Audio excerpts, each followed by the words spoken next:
Hey guys, this is Joe coming at you from Gary, Indiana. And what I want to talk with you guys about today is ethanol.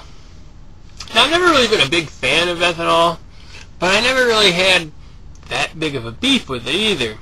However, lately I've got a new beef with ethanol. And this is something that I think everyone should be concerned about, especially if you live like in the Midwest. I drive in Michigan, Indiana, Illinois, Ohio, Kentucky, a little bit of Iowa. These states are wooded states, alright? There used to be old growth forests that lived here.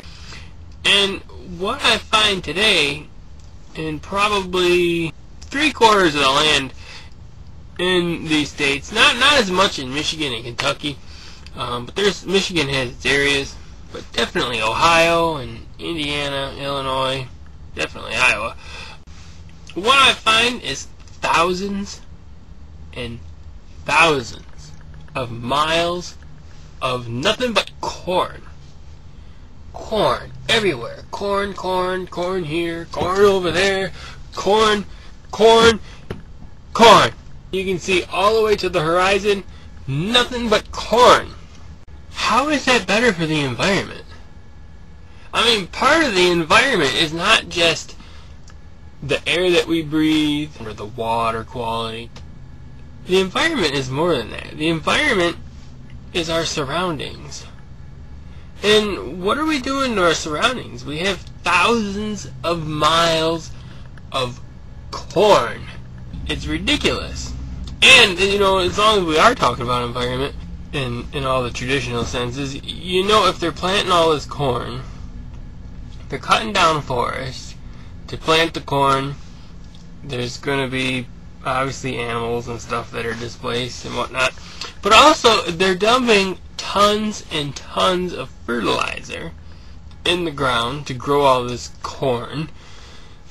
And the fertilizer gets into the water, which causes algae to bloom. It causes all kinds of problems. So, I don't really see how ethanol is any better for the environment. For those of you who believe that the earth is warming up because man is burning gasoline, some of you may believe that, some of you might not.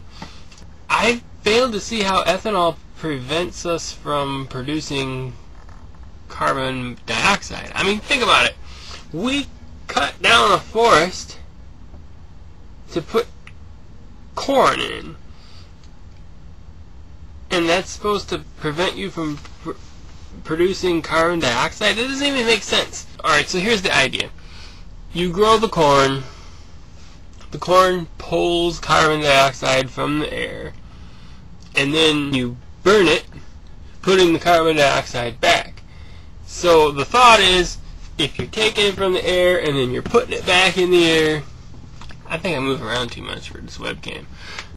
You take it from the air and then you put it back, it's supposed to be a zero-sum game. But they're forgetting that they cut down a forest to put the corn there. The forest was pulling carbon from the air before the cornfield was there. Sure, some of it would go back to the air in the form of respiration of bacteria and termites and stuff that would eat the rotten wood. But some of it wouldn't. A lot of it would just become peat or topsoil, and it would just build up over time. And that's where we actually get oil and coal from. It's from a rotten forest. So if you have a forest, you're pulling carbon from the air. And if you have corn, actually I would say that you're not pulling carbon from the air. You pull it and then you put it right back.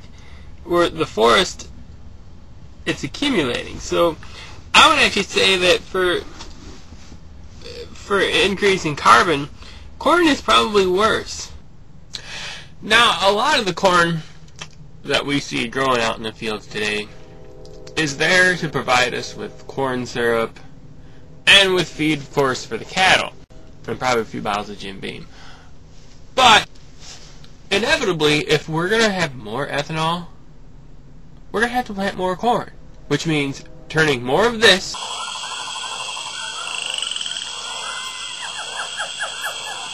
into more of this.